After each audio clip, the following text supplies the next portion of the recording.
Donc aujourd'hui, nous allons commencer par la fertilisation azotée et puis ensuite, nous enchaînerons avec les résultats biostimulants sur les céréales à paille. Alors aujourd'hui, vous avez en intervenant Cyril Gaujard et Mathilde Jarre qui vous parleront de la fertilisation azotée avec le contexte de 2022 que l'on connaît. Vous aurez ensuite une présentation par Édouard Baranger et Chloé Malaval-Juéry sur les biostimulants et nos résultats récents. Et en coulisses, vous avez Bastien Chopineau, Delphine Boutet et moi-même qui assurons la partie technique et modération, et Laura Caban et Valérie Bonneau pour la partie technique et support. Je vais donc laisser la parole à Mathilde Jarre pour la présentation fertilisation azotée. Merci Aurélie, bonjour à tous. Donc Mathilde Jarre, régionale donc de la région centre, basée à Ozoir-le-Marché. Donc je vais commencer sur la partie fertilisation azotée plutôt céréales à paille et je laisserai la parole ensuite à Cyril pour la partie plus maïs. Alors cette première diapositive, pour vous remettre un peu le contexte, mais que vous devez connaître, hein, on en parle maintenant depuis fin d'année 2021, qui est le contexte d'évolution du prix des engrais azotés, enfin, des engrais en général, mais ici plus particulièrement des engrais azotés. Vous avez l'évolution ici du prix en euros par unité d'azote, par kilo d'azote, pardon. Son évolution, alors qui n'a pas été réactualisé avec les derniers chiffres, mais qui donne bien la tendance, c'est-à-dire des niveaux de prix là, donc fixés au 4 novembre sur la diapositive, qui étaient autour de 2 €, selon les formes, hein, mais jusqu'à plus de 2 € l'unité d'azote. Donc il y a un contexte voilà, qui reflète bien l'évolution des coûts des matières premières qui flambent un petit peu partout. Les situations en plaine sont quand même assez variées selon vos dates d'achat et les prix d'achat. Tout, heureusement, cette année n'a pas été acheté à ces prix-là. Donc, des situations très variables, mais qui potentiellement, dans certaines situations, sur des achats tardifs, ont pu amener à acheter des engrais parfois sur des prix élevés. On ne l'abordera pas, mais on sait que la question se posera aussi pour la campagne 2023, avec une tendance qui reste aujourd'hui à la hausse. Donc, dans la suite du webinaire, on va maintenant voir comment est-ce qu'il faut déjà adapter sa stratégie azotée? Est-ce qu'il faut changer un peu de stratégie dans ce nouveau contexte? Et si oui, comment je le fais? Donc la première question, c'est je fais quoi? Donc pour revenir sur des tableaux que vous avez peut-être déjà vu passer sur des calculs de différence de marge selon les prix de blé et les prix d'azote. Un retour sur la définition de ce qu'on appelle la dose optimale, avec deux notions différentes. L'optimum technique, qui tient compte uniquement de mon optimum maximal de rendement, et l'optimum technico-économique, où là, je vais chercher plutôt à optimiser ma marge sur ce poste-là. Donc, sur le graphique que vous avez la courbe en vert qui reprend des notions qu'on diffuse souvent, c'est-à-dire c'est des courbes de réponse à la dose d'azote. Donc, selon la dose d'azote, on a une réponse rendement assez classique, donc qui augmente progressivement jusqu'à un plateau. Et on définit l'optimum technique, la dose pour laquelle on arrive à 97% du rendement maximal qu'on pouvait atteindre sur la parcelle. Donc ça, c'est des notions qu'on a forcément a posteriori au moment de la récolte. Sur les courbes que vous avez en dessous, donc en bleu, en violet et en rouge, vous avez ce qu'on appelle l'optimum technico-économique. Donc on va recalculer la dose d'azote qui était optimale sur ma parcelle, mais en prenant en compte le prix de l'azote que j'épand et le prix auquel je peux vendre mon blé. Dans l'exemple du graphique présenté, on a une variation entre les différentes courbes de couleur du prix de l'unité d'azote, donc entre 1 et 2 € l'unité, pour un prix du blé qui est fixe à 160 € tonne. Donc on voit que si je ne vends pas plus cher mon blé et que par contre le prix de mon engrais augmente, on a un optimum technico-économique qui se déplace logiquement vers une dose d'azote moindre, vu que le prix de mon unité est plus cher et que je ne vais pas vendre plus cher mes quintaux en tout cas que j'ai gagné. Si on regarde un graphique suivant où là, je fais varier mon prix du blé, donc je passe de 160 eurotonnes à 230 eurotonnes, on voit que tout se resserre, hein. L'optimum technico-économique qui s'était déplacé se resserre et se rapproche finalement à peu de choses près, hein, sur la largeur du trait de mon optimum technique qui était défini au départ. Une notion quand même sur ces graphiques-là à avoir, c'est que vous voyez, hein, autour de votre gros point qui représente l'optimum technico-économique, vous avez toute une zone entourée en pointillés qui vous montre que finalement une variation de dose autour d'un optimum qui soit technique ou technico-économique, on a une variation assez plate des courbes, ce qui n'est pas le cas si on part d'un point bas dans la courbe, c'est-à-dire que là, si on prend une dose d'azote à l'origine qui était de 100 unités, une variation de dose du même ordre de grandeur va avoir une répercussion sur le rendement qui est beaucoup plus fort que si on fait varier la dose autour de l'optimum. C'est quelque chose à avoir en tête dans les tableaux que je vais vous présenter après, c'est-à-dire qu'on part de variations de dose autour d'un optimum, c'est-à-dire avec une réponse qui n'est pas aussi forte que si on partait d'une situation où on était déjà un petit peu juste en termes de quantité d'azote. Donc sur la diapositive que vous voyez maintenant, donc c'est les fameuses tables qui ont pu être diffusées, que vous avez peut-être déjà pu observer, où vous avez en gros la variation de dose d'azote par rapport à la dose optimale que vous mettez, en tout cas qui est visée habituellement, à répercuter en fonction du prix du blé que vous avez en haut et le prix du coût de l'unité d'azote à laquelle vous l'avez acheté. Pour exemple, hein, si on part de la situation là, qui est encadrée en vert à 0, si je me déplace vers la droite, c'est-à-dire que j'ai mon prix de vente de mon blé qui augmente, mais un prix de l'azote qui reste stable, j'ai tout intérêt à plutôt aller vers une augmentation de ma dose d'azote pour aller chercher quelques quintaux en plus, sachant que ça sera rentabilisé par mon prix de vente de mon blé. À l'inverse, si je repars de mon 0 et que je descends jusqu'à ma case entourée en bas, c'est-à-dire que j'ai mon prix de vente de mon blé qui n'a pas évolué. Par contre, mon prix d'achat de mon engrais a augmenté, hein. Je passe de 0,9 € à 2 € de l'unité d'azote. Et dans ces cas-là, dans ce cas extrême en tout cas, je vois qu'il faut que je fasse une réduction de dose assez significative pour rester sur une marge stable entre les deux. Si on regarde une situation qui peut arriver cette année, donc sur la diapositive suivante, on peut avoir un prix du blé. On a en fait les deux qui se sont passés, c'est-à-dire qu'on a un prix du blé qui a évolué et le coût de l'unité d'azote qui a évolué également. Alors, je n'ai pas encore la diapositive qui s'affiche de mon côté. À savoir que ces graphiques-là, hein, quand même, donc je disais, hein, c'est des variations autour de la dose optimale, donc c'est des variations de dose qui peuvent être très variables selon la situation, et ce sont des résultats qui ne prennent pas en compte l'impact sur la teneur en protéines. C'est-à-dire qu'on part du principe que ma variation de dose dans ces graphiques-là, enfin dans ces tableaux-là, ma variation de dose ne va pas impacter ma teneur en protéines. Ce qui n'est évidemment pas forcément le cas, donc c'est à prendre avec aussi cette notion-là en tête. Donc sur ce que vous voyez d'affiché, hein, c'est une situation qui peut être possible actuellement, même si bon, c'est pas forcément. Les situations sont tellement variables qu'on ne peut pas faire de généralité, mais un prix du blé qui peut être accessible à 250, 240 eurotonnes, un prix d'achat qui a pu être à 2 € l'unité. Dans ce cas-là, on voit un ajustement qui est assez léger, hein, qui est de l'ordre d'une dizaine, 10-15 unités d'azote. On voit qu'on est sur la zone orange clair, hein, qui reste sur des doses des réductions de doses qui restent assez marginales. Et si on prend en compte la teneur en protéines, sur des réductions de doses qui sont assez limitées dans le contexte économique de cette année.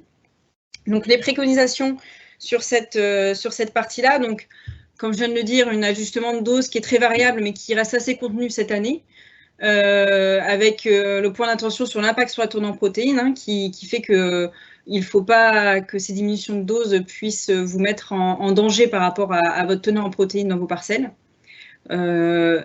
Et dans ce contexte-là, donc on ne va pas forcément préconiser des réductions de doses, mais plutôt préconiser, mais comme on le fait tous les ans finalement, mais c'est l'année où il faut d'autant plus y faire attention, c'est d'augmenter et optimiser l'efficacité des apports pour que chaque unité qui est mise dans les parcelles soit bénéfique aux plantes. Le seul point qui peut être un peu à risque, c'est les risques de pénurie. On sait qu'il y a des disponibilités qui peuvent être compliquées cette année, notamment d'un point de vue logistique, avec des problèmes de recrutement de chauffeurs routiers, etc. Donc, c'est plutôt situation-là où il y aura des réductions de doses, on va dire, subies et pas forcément voulues, où là, ça peut être un petit peu compliqué et où ça sera d'autant plus vrai d'aller chercher à augmenter l'efficacité des apports et pas en mettre à des moments où il ne sera pas valorisé. Donc, pour augmenter et optimiser l'efficience des apports d'azote, donc comme je vous l'ai dit, c'est comme tous les ans finalement, le discours ne change pas. Première question, c'est quand est-ce que je mets mon azote ? Premier élément à prendre en compte, qui est un des premiers éléments d'ailleurs qui fait déclencher les apports d'azote aujourd'hui chez les agriculteurs, c'est l'impact du climat. Comme vous voyez sur le graphique, on sait que la pluie dans les 15 jours après apport est très déterminante sur l'efficacité d'un apport azoté. Et vous le voyez sur le graphique, donc qui est en pourcentage, c'est-à-dire que si je suis à 80, c'est-à-dire que 80% de mon azote apporté a bien été valorisé. Donc, si je mets 100 unités, j'ai 80 unités qui est vraiment efficace pour la plante. On voit que ce pourcentage d'efficacité diminue fortement quand les pluies diminuent dans les 15 jours après l'apport. Donc, ça se traduit par des évolutions de pratique, c'est-à-dire dans des situations où on a un climat qui est de plus en plus par à-coup, on va dire, c'est-à-dire de moins en moins tempéré, on peut avoir un détachement des apports par rapport à un stade bien précis, mais plus à viser des périodes où on va avoir de la pluviométrie qui est annoncée. Des fractionnements aussi qui peuvent se mettre en place en 4 apports pour essayer d'éviter des sécheresses, notamment sur l'apport autour des pieds à centimètres, un début montaison, et je vais revenir juste après, et un besoin d'être très réactif par rapport au climat. Donc, que ce soit en termes de disponibilité, mais aussi de réactivité en termes d'outils d'aide à la décision pour que ce soit pour calculer les doses ou pour les dates d'apport. Donc, la valorisation des apports, une fois qu'on a dit ça, on dit c'est simple, il suffit d'attendre la pluie, sauf que la pluie n'est pas toujours là. Ce que vous avez ici de présenter, donc vous avez différentes stations météo réparties un peu sur toute la grande région centre-Arvalis, donc centre Île-de-France, Auvergne, Limousin. Et vous avez, en gros, quand c'est coloré en vert, c'est des périodes où il n'y a pas trop de soucis. Et globalement, 7 années sur 10, on arrive sans problème à avoir 15 mm de pluie dans les 15 jours suivants selon les périodes. Et quand c'est coloré en orange, c'est des situations qui posent un peu plus de problèmes, puisque là, c'est à l'inverse, 7 années sur 10, on va avoir des soucis de cumul de pluie sur les périodes en orange. On voit que sur la région, globalement, on a une grosse période qui pose problème. C'est la période, comme je disais, autour des pieds à centimètres, début montaison. On voit qu'il se colore en orange sur beaucoup de secteurs, un petit peu moins marqué, même si on est sur des climats qui reprennent les 20 dernières années. Et je pense que c'est des choses qui s'accentuent peut-être dans ces secteurs-là aussi, mais c'est un petit peu moins marqué sur le sud-centre et sur l'Allier. Mais globalement, voilà, une période critique, alors que c'est la période à laquelle la plante a le maximum de besoins en termes d'azote. Et à noter aussi, à partir de 2 nœuds, une période très favorable, donc des apports tardifs qui sont globalement dans nos régions très bien valorisés par les cultures. Une fois qu'on a dit ça, il y a un autre élément à prendre en compte dans la valorisation d'un apport d'azote, c'est la capacité de la plante à pouvoir absorber l'azote qu'on lui met. Vous avez ça illustré ici donc vous avez le cycle repris de votre céréale et la courbe bleue qui représente la dynamique d'absorption d'azote par la culture. Et on voit que sur les stades très précoces, au stade tallage, on va avoir en moyenne une plante qui absorbe 0,5 unités par hectare et par jour. Et donc des CAU, donc je rappelle, un CAU c'est l'efficacité de mon azote, de 60%. On est bien là sur des CAU calculés en conditions optimales d'apport, c'est-à-dire j'ai la pluie qui va bien, j'ai tout qui va bien, Pour un apport au stade talage, même en conditions optimales, je vais avoir un CAU qui reste limité à une soixantaine de pourcents du fait que ma plante n'est pas capable d'absorber énormément d'azote à ce stade-là. Et on voit que le CAU augmente au fur et à mesure du cycle avec des apports tardifs qui sont souvent très bien valorisés par la plante parce que voilà une biomasse très importante qui lui permet d'absorber des quantités d'azote importantes et d'absorber la totalité de ce qu'on lui apporte à ce stade-là. Donc vous avez en dessous de ce cycle, donc les deux repris, hein, donc vous avez l'azote absorbable par la plante, la valorisation par les pluies sur ce qu'on a vu précédemment en fonction des périodes. Et donc comment, en gros, si on essaye de synthétiser en termes de conseils de fractionnement, parce que le fractionnement est quand même un levier très important hein, pour augmenter l'efficacité des apports d'azote. On a le premier apport, donc l'apport talage, qui doit vraiment être raisonné, hein, qui est apporté, on l'a vu, c'est l'apport sur lequel on a la plus mauvaise valorisation, à une période où la culture n'a pas forcément des gros besoins. En gros, cet apport-là, il vise juste à être sûr que la culture, jusqu'à épi à centimètre, elle n'ait pas de carence azotée.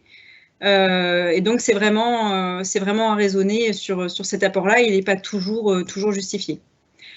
Ensuite, on a l'apport montaison qui est soit fait en une fois, soit en deux fois. Selon la dose et selon les conditions climatiques, on a des fractionnements qui se mettent en place parfois pour justement essayer d'avoir à mettre des trop grosses quantités d'azote sur une période où on est un petit peu juste en pluviométrie. En cas de mauvaise valorisation, il vaut mieux mal valoriser une quantité un peu limitée quitte à revenir après, plutôt que de mal valoriser une grosse quantité en pourcentage où on a plus à perdre. Donc c'est une période où souvent on met l'apport le plus important en termes de quantité, puisque c'est là que la plante va avoir des gros besoins, des grosses absorptions. Donc c'est un apport très stratégique où le nerf de la guerre, hein, c'est vraiment de viser les créneaux de pluie favorables. Et enfin, dernier apport, qui est plus nommé apport qualité, parce que c'est l'apport qui va jouer toujours sur le rendement, hein, mais également sur la protéine, et qui est très important, qui est mis en termes de raisonnement. Hein, quand on raisonne les premiers apports, on se garde ce qu'on appelle une mise en réserve, c'est-à-dire une petite quantité entre 40 et 60 unités pour ce dernier apport. Et l'idéal, c'est de venir le piloter pour pouvoir l'ajuster en fonction des conditions de l'année. Et on sait que c'est des périodes où il n'y a pas de souci en termes de valorisation pour cet apport-là. Donc, c'est à ne pas diminuer, à ajuster en fonction des conditions. Et s'il y a des économies à faire, ce n'est pas sur cet apport-là qu'il faut aller les chercher. Pour revenir sur le premier rapport, hein, j'ai dit qu'il était à raisonner, que c'était peut-être là où il y avait les économies à faire idéalement, parce qu'on a parfois des apports qui ne sont pas toujours justifiés.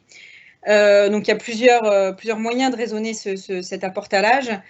En termes, si on veut parler d'OAD, la bande de double densité est un OAD pour aider au déclenchement du premier apport.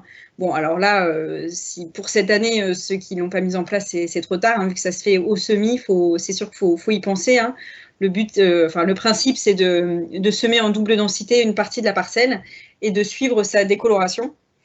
Et en gros, quand la bande double densité se décolore, ça permet de déclencher l'apport talage. On est bien sur une aide à la date de déclenchement et pas forcément à la quantité et à la quantité d'azote à apporter, mais souvent, au premier rapport, hein, c'est vrai que je ne l'ai pas dit, mais on est plutôt sur des ordres de grandeur entre 40 et 60 unités maximum sur ce premier rapport. Et en gros, bon, vous avez la règle d'application ici, hein, c'est quand la bande se décolore, on fait l'apport. Après, si on est trop proche des pieds 1 cm ou si elle ne se décolore pas, on est sur une stratégie d'impasse talage et où là, on passe directement sur l'apport plutôt début montaison. Si on n'a pas de bande double densité, il y a d'autres moyens de raisonner ce premier apport. Ça va être en fonction de la connaissance qu'on a de l'azote qui est déjà présent dans le sol. Avant de faire ce premier rapport. Donc, vous avez ici un graphique qui reprend, donc vous avez en abscisse l'azote nitrique dans le sol, c'est-à-dire la valeur que vous avez via votre reliquat sortie hiver, sur la profondeur 0,60 cm, donc sur les deux premiers horizons. Et vous avez en face de ça la réponse donc d'un gain de rendement, c'est-à-dire le gain de rendement d'avoir fait un apport talage par rapport à ne pas en avoir fait. Donc, si je suis à 0, c'est que j'ai exactement le même rendement avec et sans impasse. Et si je suis positif, c'est que j'avais effectivement tout intérêt en termes de gain de rendement à faire un apport au stade talage. Donc, on voit que sur des valeurs inférieures à, on va dire, à 60 unités sur les premiers 60 cm, on a effectivement une réponse de gain de rendement qui justifie un apport talage. Et sur des valeurs plus élevées en termes de quantité d'azote dans le sol, on a des réponses voilà, qui diminuent fortement jusqu'à atteindre 0. Vous verrez, donc ça c'est la courbe verte, hein, vous verrez qu'il y a quelques points qui sont même négatifs, c'est-à-dire le fait d'avoir fait un apport talage m'a fait perdre du rendement. Alors on n'a pas forcément, j'ai pas forcément les tailles de ces points, mais ça peut être des problèmes de verse, c'est-à-dire on met en place des biomasses trop importantes et on peut avoir des fois des choses qui sont plus sensibles à la verse ou plus sensibles aux maladies. Vous avez au-dessus de cette courbe verte des petits points, une courbe jaune qui permet de mettre le focus sur des situations particulières qui sont en fait des parcelles qui ont soit été mal implantées, c'est-à-dire des conditions de semis ou hivernales qui font qu'en termes d'implantation de la parcelle et de mise en place du système racinaire, on est un petit peu limité, ou des périodes où on a des sécheresses très importantes qui permettent d'avoir un accès à l'azote courant montaison compliqué, où là, on voit que le premier apport est d'autant plus valorisé dans ces situations-là. Donc, ça va être aussi une clé d'entrée dans votre choix de faire ou pas un premier apport, c'est-à-dire il y a la valeur de mon reliquat, mais il y a aussi est-ce que ma culture fonctionne bien en termes d'implantation et en termes d'accès à l'azote qui lui est disponible. Donc, si on reprend synthétiquement une sorte de clé de décision pour ce premier rapport, la première question à se poser, en gros, c'est est-ce que ma qualité d'implantation est bonne ou mauvaise? Donc, en cas de mauvaise implantation, on va plutôt se tourner vers un apport talage. En cas de bonne implantation, je vais aller regarder du coup la quantité d'azote que j'ai sur mes deux premiers horizons, donc l'horizon 0,30, 30-60. Soit que j'ai mesuré, soit que j'arrive à avoir par une mesure d'OAD ou par des synthèses, des fois, qui sont diffusées au niveau départemental.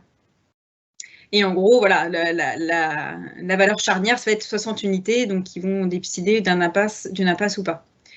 Si ce n'est pas disponible, hein, bon, on y reviendra sur les tendances. Mais en gros, on peut essayer d'avoir des petites tendances. Remarque qui est en bas, mais qui est quand même importante, c'est dans le cas où je fais des apports où je ne mets pas que de l'azote, c'est-à-dire je suis en engrais complet, donc sur des binaires ou des ternaires, notamment avec du phosphore. Ce n'est pas le cas si c'est juste azote-soufre, mais sur azote-phosphore ou des NPK, où l'impasse devient difficilement envisageable puisqu'on ne raisonne pas que sur l'azote et qu'on sait que le phosphore, faut le mettre le plus tôt possible. Donc dans ces cas-là, voilà, impasse compliquée. Vous voyez que sur les quantités d'azote à mettre au stade talage, on est entre 40 et 60 unités. Donc s'il y a des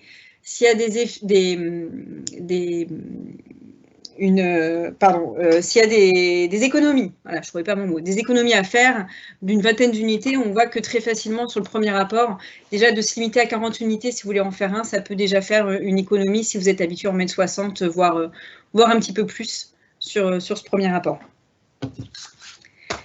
Si on veut essayer de voir sur les tendances pour 2022, à quoi on peut s'attendre, donc on a quand même là pas mal, enfin il y a déjà des reliquats qui arrivent hein, sur les personnes qui ont fait les reliquats les plus tôt. Donc on n'a pas de données nous à vous présenter consolidées parce il n'y a que des premiers retours. Si on essaie d'avoir une tendance, donc ici qui est faite par modélisation, donc vous avez la dynamique de l'azote dans le sol sous une culture de blé. Vous avez aussi la variation entre différents contextes. Les courbes en verte vous représentent un contexte pédoclimatique plutôt sud-région centre, c'est-à-dire qu'on est sur la station de Bourges, sur un sol argilo-calcaire superficiel. Donc c'est sur les deux courbes vertes et la courbe en trait plein est sur un précédent colza et la courbe en trait pointillé en précédent blé, donc sur un blé sur blé. Donc on voit tout de suite l'effet précédent qui est très important sur la dynamique de minéralisation et du coup sur les quantités d'azote disponibles. Et on a un effet aussi pédoclimatique quand on compare les courbes vertes et les courbes bleues, puisque sur les courbes bleues, on est sur la station de Chartres, sur un limon argileux profond, donc sur un type de sol dans lesquels on a des fournitures d'azote beaucoup plus importantes. Donc, c'est voilà, les deux couleurs et les deux types de courbes, donc pointillés et très pleins, vous permet de bien sentir en fonction de votre type de sol, de votre contexte du coup pédoclimatique, de votre précédent, on peut avoir des variabilités très importantes de situation. Et vous avez en rouge la situation de 2021, donc avec les données météo aujourd'hui connues. Donc c'est sur le contexte donc sur Chartres en limon profond précédent colza, donc à comparer la courbe rouge et à comparer avec la courbe bleue en très plein. On voit que finalement cette année là, au 1er février, on est sur des niveaux de reliquat attendus qui sont plutôt dans la normale.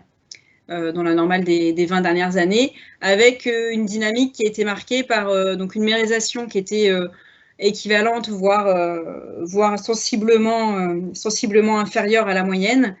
Des pluies début janvier qui ont fait baisser, donc avec quelques phénomènes de lessivage sur cette période-là, et depuis janvier, on voit que c'est complètement stable, c'est-à-dire, voilà, on voit bien, on n'a pas de pluie depuis un moment, et donc des niveaux de l'azote dans le sol qui bougent très peu. Et donc, on finit sur des valeurs attendues plutôt dans la moyenne. Et pour vous permettre de voir un petit peu selon vos secteurs la pluviométrie de cet automne-hiver, donc là, on a des cartes. Donc vous avez à gauche, c'est l'écart des précipitations sur la période 1er septembre, 31 janvier, donc automne-hiver de cette année, par rapport à la moyenne des 20 dernières années. Donc on voit qu'on est globalement en déficit sur la plupart des régions. Ponctuellement, on peut être un petit peu au-dessus de la moyenne, mais ça reste sur des quantités assez limitées. Donc globalement, on est plutôt sur une année moyenne, voire plus faible que la normale en termes de précipitations. Et sur la carte de droite, vous avez les cumuls de pluie sur cette même période pour l'année 2022. On voit que voilà, selon les secteurs, il y a eu des choses assez hétérogènes, avec notamment peut-être la partie Limousin et Auvergne sur certains secteurs un peu plus arrosés. Mais si on regarde sur la carte de gauche comparée au normal, on n'est pas sur des excès du tout en pluviométrie cette année. Donc, ce qui peut expliquer qu'en termes de reliquat attendu, on est plutôt sur des valeurs moyennes sur cette année. La deuxième question, maintenant qu'on a vu quand mettre de l'azote, deuxième question, c'est avec quoi. Donc pour ça, c'est l'aspect impact des formes d'azote. Donc à savoir, bon, je vais aller assez rapidement, mais pour rappel, il y a 3 formes d'azote dans le sol. Il y a la forme donc urée que vous avez à gauche, qui très très rapidement se transforme en ammonium, donc par phénomène d'hydrolyse. Ammonium, donc la NH4+, qui est la forme qui est sensible à la volatilisation, donc avec des pertes potentiellement assez importantes. Et l'ammonium qui va ensuite se transformer en nitrate avec la nitrification. Et nitrate qui étant la forme donc qui est soluble dans l'eau, donc qui va être sensible au phénomène de lixiviation et qui va être aussi la forme préférentiellement absorbée par les cultures.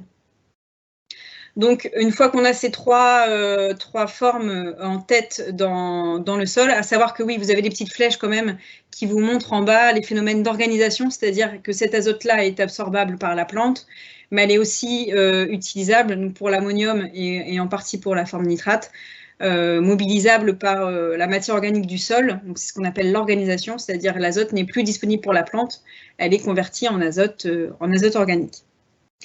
Si on regarde les principaux engrais utilisés, que sont l'ammonitrate, la solution et l'urée, et la proportion de chacune de ces 3 formes chacune de ces 3 types, molécules d'azote dans ces 3 formes, on voit que la forme urée donc, est composée, comme son nom l'indique, à 100% d'urée, donc forme qui est tout de suite dans le sol transformée en NH4+, donc en forme ammonium, et qui est du coup 100% potentiellement sensible à la volatilisation.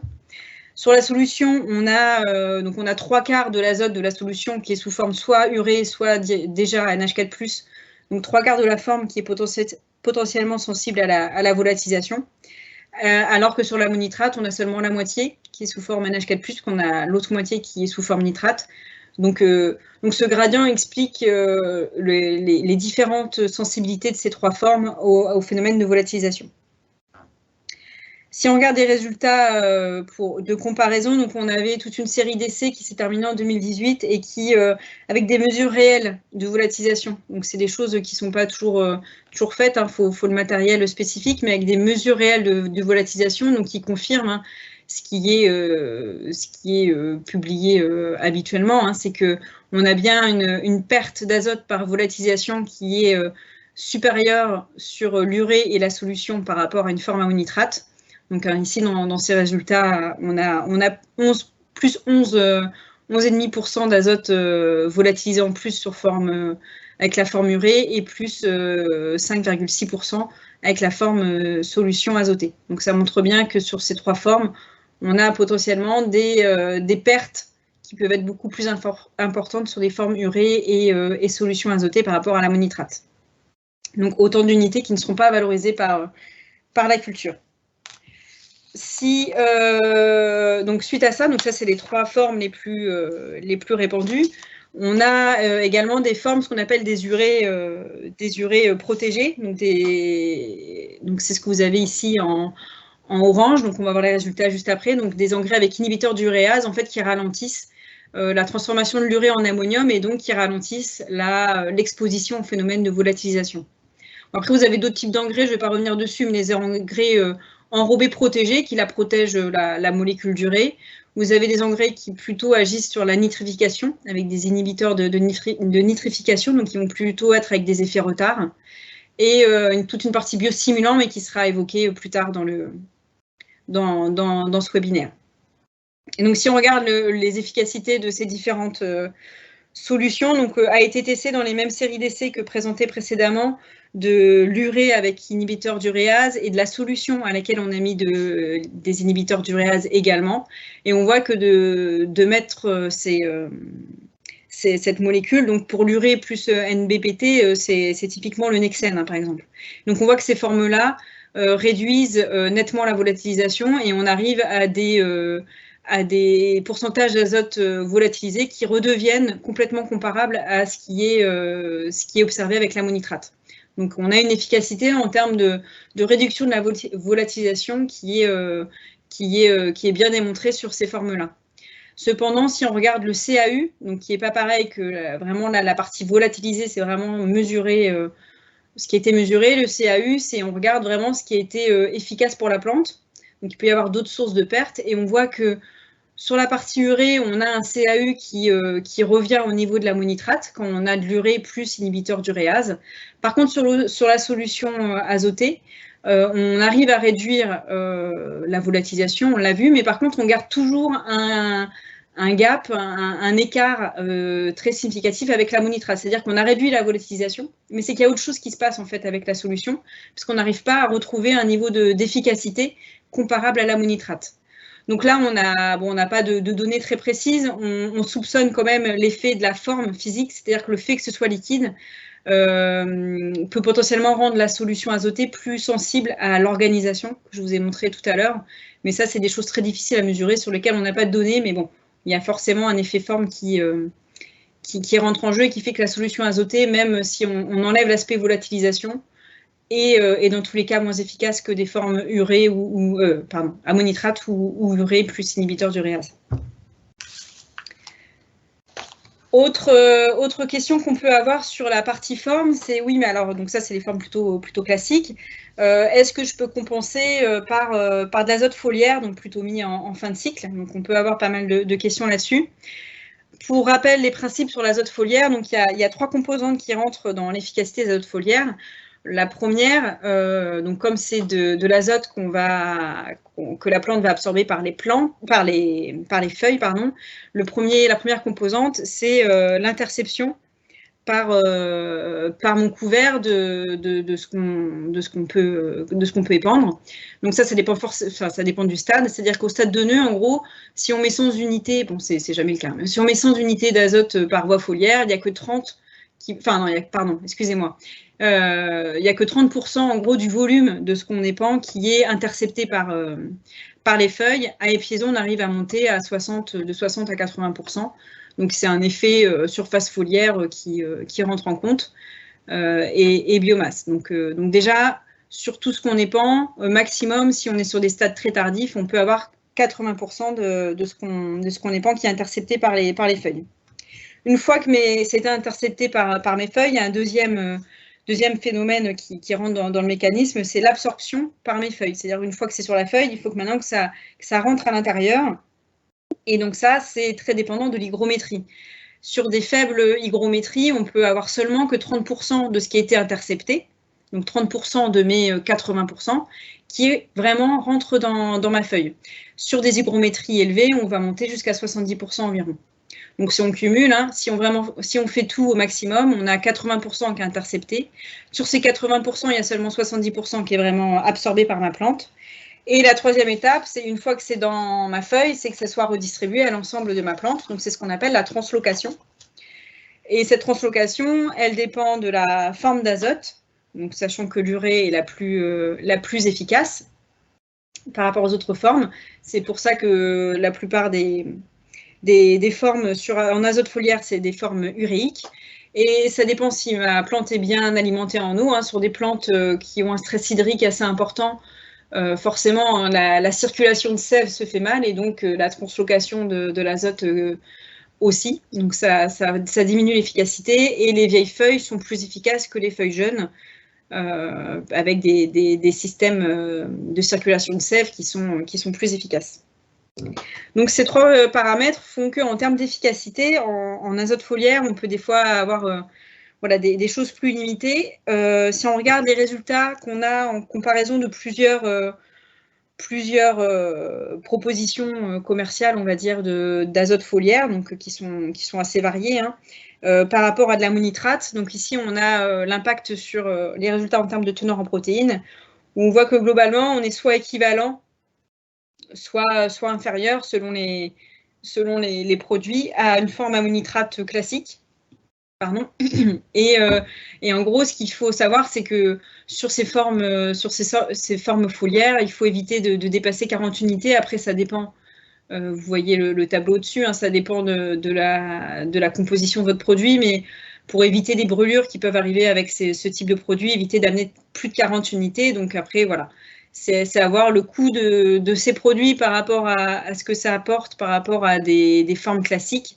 Voilà, c'est à bien réfléchir. Souvent, on a quand même le coût de l'unité qui peut exploser sur ce type de produit qui apporte souvent maxi 20 unités, mais qui n'apporte pas énormément sur les préconisations liées à chacun des produits.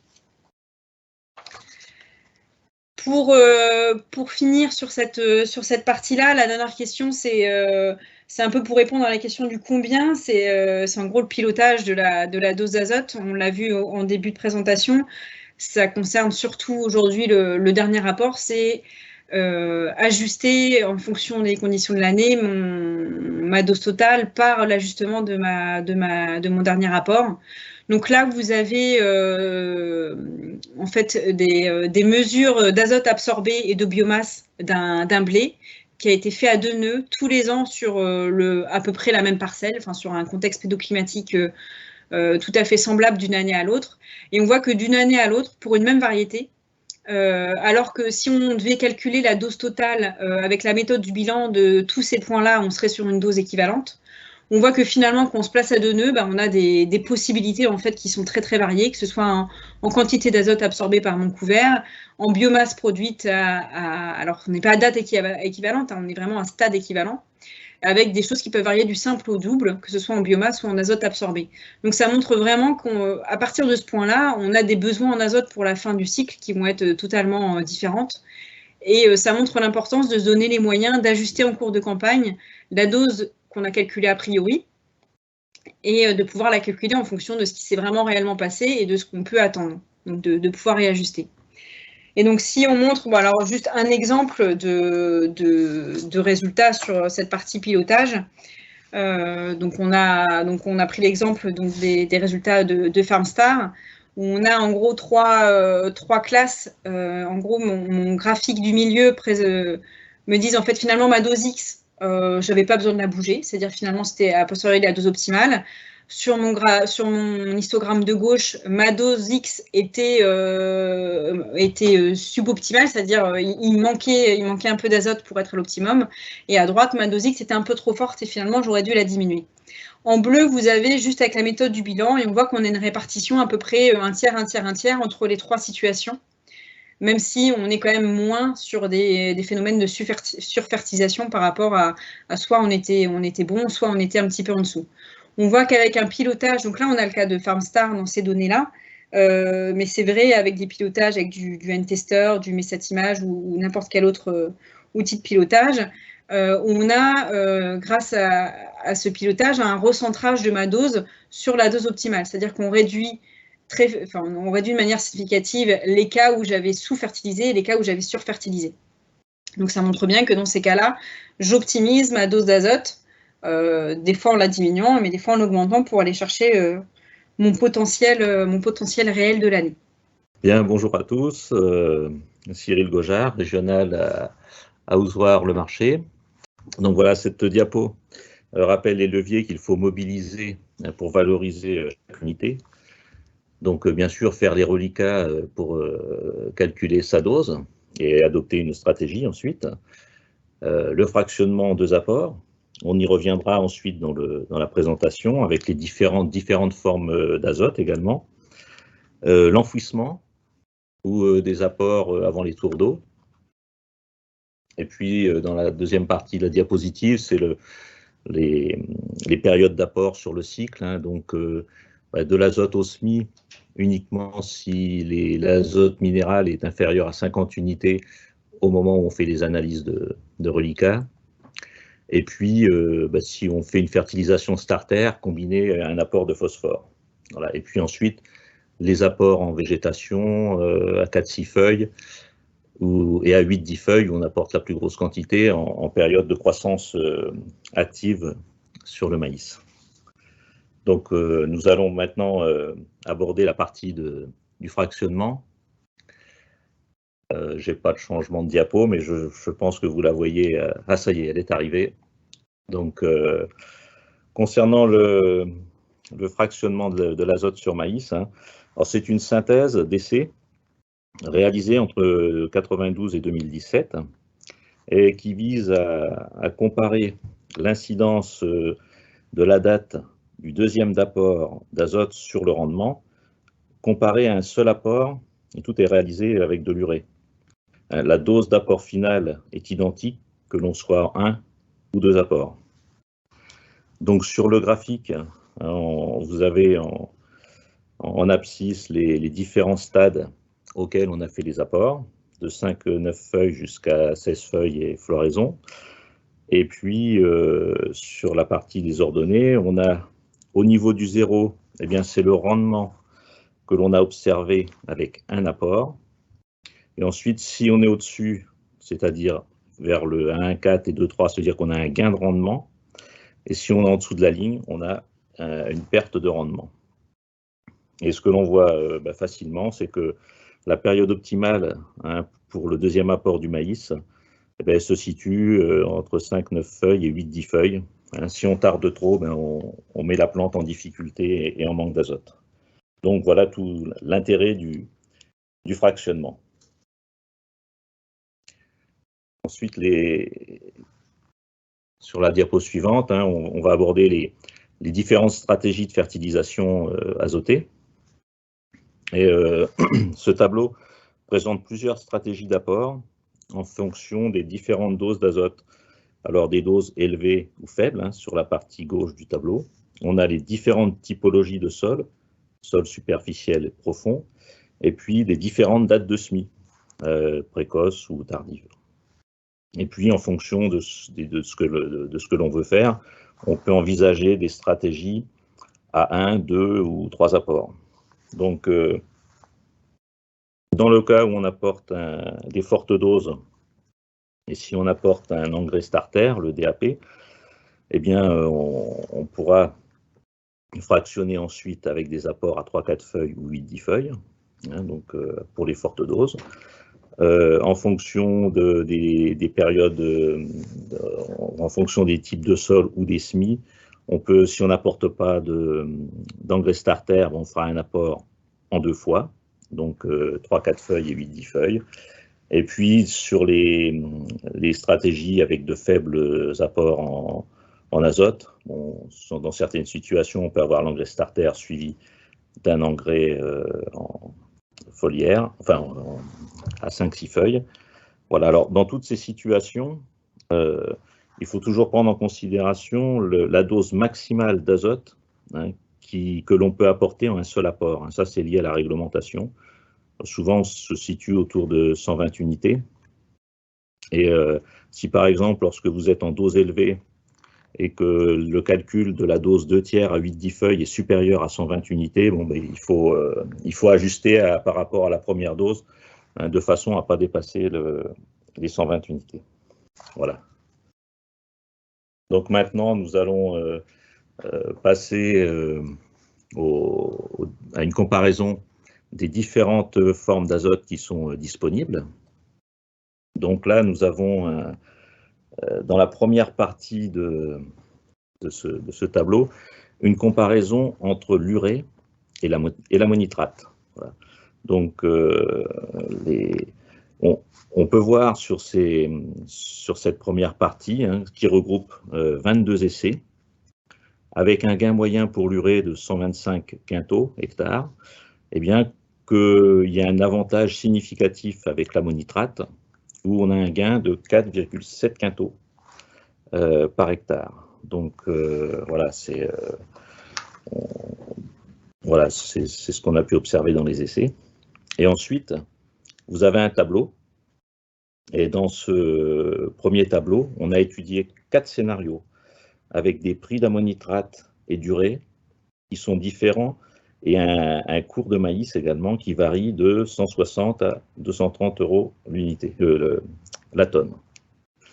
Donc pour la première partie, en fait, où on a un gain de plus 24 € par hectare, eh bien ça correspond à la situation qu'on a vue les 5 dernières années, avec un cours d'ammonitrate et d'urée qui était assez faible, et un maïs à 160 € la tonne. Voilà, donc et en fonction du coût de l'azote, du prix du maïs, voilà, on a des situations assez variables. Par exemple, dans les 2 premières cases, on a un avantage pour l'ammonitrate, avec des plus 24, plus 34, et ensuite plutôt un avantage en faveur de l'urée.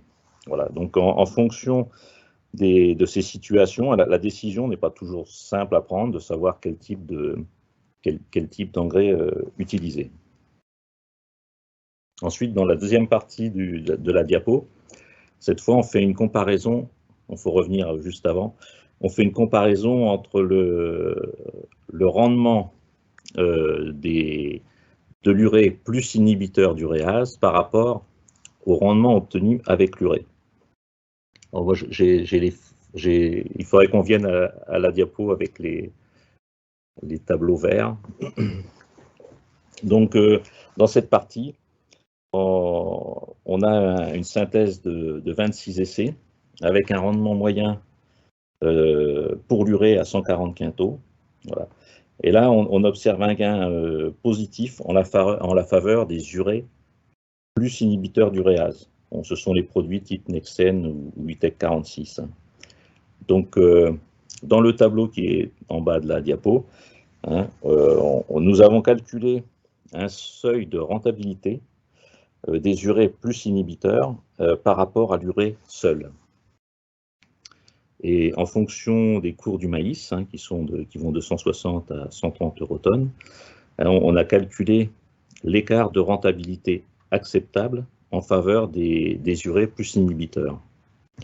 Donc cet écart en fonction des cours va de 15 centimes l'unité d'azote jusqu'à 22. Voilà. Et au-delà de ce seuil, les urées plus inhibiteurs d'uréase ne sont pas rentables. Donc sur la diapo suivante, on a une comparaison, cette fois de l'urée avec les urées enrobées. Donc les urées enrobées, ce sont des engrais qui libèrent progressivement l'azote. Donc une partie est disponible assez rapidement et une un peu plus tardivement. Donc sur la partie gauche de la diapo, on a une comparaison de rendement avec de l'urée à 2 apports. Donc ça c'est dans le bas du graphique. Et sur la partie des ordonnées, on a le rendement avec les urées enrobées en un seul apport. Donc voilà, on compare 2 apports à l'urée et un apport avec les engrais enrobés, les urées enrobées. Donc on a 3 types de produits qui sont testés, bon, avec des variabilités, hein, certains qui sont mieux que d'autres. Mais globalement, ce que l'on retire, c'est que l'urée classique fractionnée en 2 apports, eh bien, donne un meilleur rendement que les produits, que les urées enrobées en un seul apport. Voilà ce que l'on voit sur cette partie. Et puis ensuite, sur la deuxième partie de la diapo, hein, le graphique du côté droit, eh bien, vous avez une comparaison des rendements obtenus avec de l'urée, mais cette fois en un seul apport, comparé aux urées enrobées avec un seul apport. Et là, dans cette situation, hein, en l'absence de fractionnement, hein, on voit un intérêt des urées enrobées, puisqu'on a un gain de rendement, hein, plus 2,6 quintaux, pour les urées enrobées. Voilà. Donc, ce que l'on peut retenir, hein, c'est que on a des performances variables des produits, et que bon, le fractionnement reste avantageux. Et en cas d'un seul apport, bon, les urées enrobées peuvent avoir leur intérêt. Voilà. Ensuite, sur la diapo suivante, on a une comparaison des urées avec les urées protégées. Donc les urées protégées, hein, elles libèrent progressivement les éléments fertilisants dans le sol pour éviter les pics d'ammoniac et de perte par volatilisation. Donc ce sont des engrais qui contiennent de l'urée et du sulfate d'ammoniac et dans lesquels on va retrouver du soufre. Donc, il a été fait une comparaison ici de ces différents produits qui sont utilisés en fonction des recommandations des fabricants, donc, et qui sont composés et qui sont comparés, pardon, à l'urée qui est apportée en 1 ou 2 apports. Donc, si on prend sur la diapo, sur le côté droit, vous avez la partie rendement, avec des comparaisons à l'urée en 2 apports ou l'urée en un seul apport. Donc si on prend le premier produit, le Nergétique, et qui s'applique en un seul apport, ce produit, comparé à une application d'urée en 2 apports, il n'est pas significativement différent. Par contre, par rapport à une urée apportée en un seul apport, il y a un net avantage, plus 4,5 quintaux, pour Nergétique. Ensuite, on a le produit Duramon, qui lui s'applique en 2 fois, donc une partie au semis, et entre semis et 3-4 feuilles, et une partie à 8-10 feuilles. Et là, pour ce produit, on le compare à des applications d'urée en 2 apports, et là également, on a un gain de plus 4,2 quintaux avec cet engrais. Voilà. Donc, voilà, on a globalement des performances qui sont variables selon les produits, mais qui dépendent aussi de la stratégie de fractionnement, et on peut avoir l'intérêt du produit énergétique si on fait un seul apport. Voilà pour la partie de comparaison des formes d'urée et d'urée protégée. Ensuite, je vais faire un petit point sur la fertilisation starter. Donc, sur la fertilisation starter, donc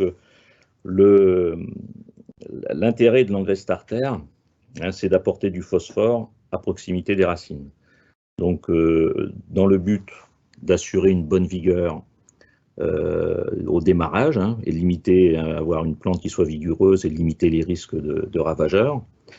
Et puis, le phosphore, c'est un élément qui est très important au développement du maïs, hein, dès le stade 3 à 8 feuilles. Voilà. Et comme il est peu mobile, on a tout intérêt à l'apporter auprès des racines. Donc, on a tous vu, hein, dans la plaine par moment, hein, des plantes de maïs qui sont violacées, hein, parce qu'elles sont en manque de phosphore. Donc le tableau qui est représenté dans la partie basse de la diapo, eh bien, reprend les recommandations sur la localisation selon les conditions de la parcelle. Donc sur ce tableau, on a sur la partie gauche la disponibilité du phosphore dans le sol, donc soit des sols avec une très faible disponibilité, faible à moyenne ou élevée. Et puis ensuite, on a sur la partie droite, enfin au milieu, on a des conditions difficiles, c'est-à-dire les sols froids, des excès d'eau, l'acidité, des problèmes de parasitisme, et puis la partie avec un sol sain. Donc si on est en conditions difficiles, la recommandation, hein, souvent, c'est quand même de faire d'utiliser un engrais starter et d'une localisation du phosphore. Et puis bon, dans les situations à très faible disponibilité du phosphore, il faut aussi penser à compléter les apports. Et puis lorsque l'on est sur des sols sains, bon, la localisation est également recommandée lorsqu'on a de très faibles disponibilités, faibles à moyenne. Par contre, sur des sols où on a une disponibilité élevée en sol sain, donc voilà, il n'est pas recommandé de faire d'apport avec une fertilisation starter. Donc, sur la diapo suivante, hein, j'ai quelques rappels sur les engrais starter. Donc, voilà, ce sont des produits qu'on utilise à des doses de 100-130 kg par hectare. Ce qui permet d'avoir un bon effet starter au départ et d'avoir une bonne régularité de répartition sur la ligne. Voilà. Alors pour l'utilisation de ces produits, hein, il est primordial de bien positionner l'engrais, c'est-à-dire sur le schéma à droite, là, hein, l'engrais starter doit être placé à 5 cm à côté de la semence et à 5 cm sous la semence. Voilà. Trop loin de la semence, il est inefficace et il ne jouera pas son rôle de booster. Et trop près, cela peut entraîner des brûlures sur le germe. Donc voilà, il est important d'avoir un bon réglage du matériel et du distributeur d'engrais, hein, donc pour que l'effet starter soit bon. Ensuite, sur la diapo suivante, je vais aborder un point sur la volatilisation. Donc, on en a parlé également pour ce qui concerne les céréales à paille, le blé. Hein. Donc, la volatilisation correspond à l'émission d'ammoniac gazeux, NH3, issu de l'ammonium NH4, hein, qui est contenu dans le sol.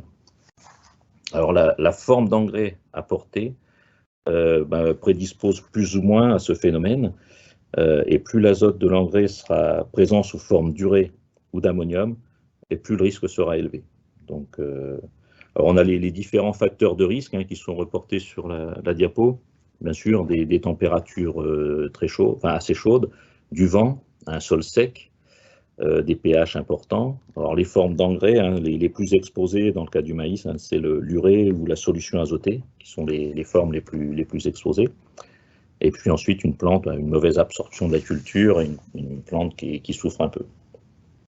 Voilà, donc pour faire face à cette volatilisation, bien sûr, une des solutions, c'est l'enfouissement. Avec l'enfouissement, on va créer une barrière physique à la volatilisation et puis supprimer, hein, le gradient d'ammoniac gazeux dans l'air.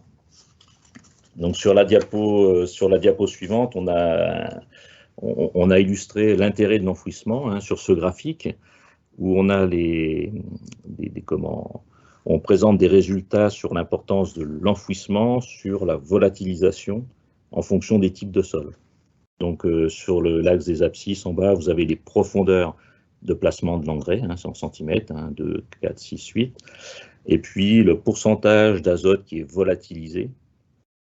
Donc ça va de 0 à 80%. Donc si on observe les résultats, hein, dans du sable, hein, ou sur des limons, donc le sable c'est la courbe verte, hein, les limons la courbe bleue, on voit que sur des profondeurs d'incorporation de 5 à 7-8 cm, on diminue fortement la volatilisation. Donc, après un apport, ça veut dire qu'il faut, sous forme de binage, quelquefois, c'est travailler le sol pour incorporer l'engrais.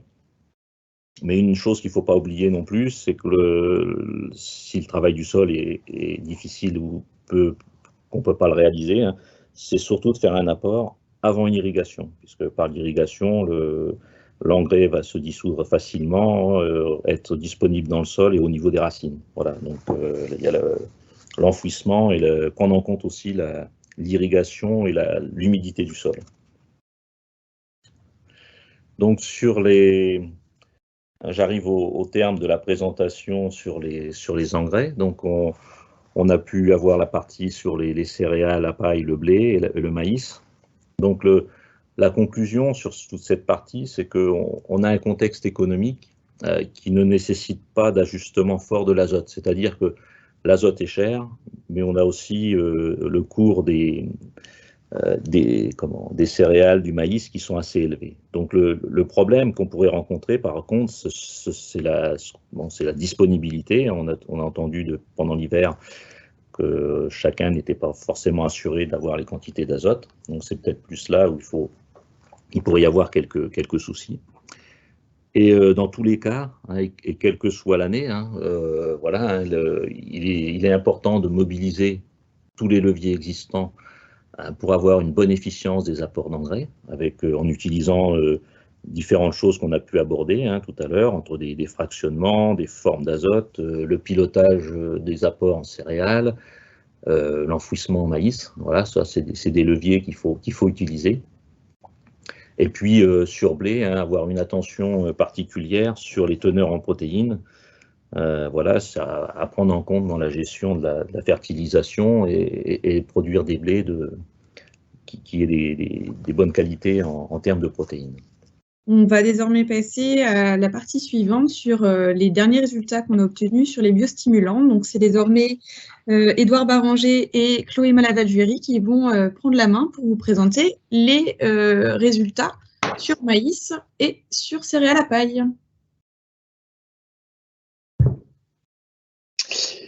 Oui, donc bonjour à tous. Donc avec Chloé, on vous propose une synthèse de nos résultats sur les biostimulants disponibles que l'on peut avoir sur effectivement les diapos, ça peut mettre un peu de temps. Les biostimulants, donc une synthèse que l'on vous propose en 2 étapes, une partie maïs, une partie blé. Et ensuite, on a essayé de faire ça de façon très catégorique avec Chloé pour que ça soit assez clair pour vous également. Donc, dans chaque culture, quand sont appliqués les biostimulants, que ce soit en TS, en foliaire, avec l'engrais ou incorporé au sol.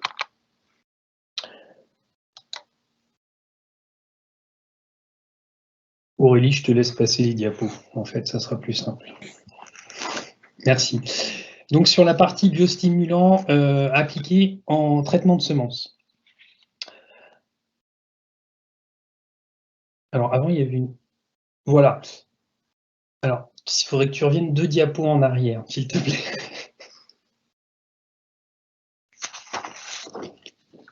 Voilà.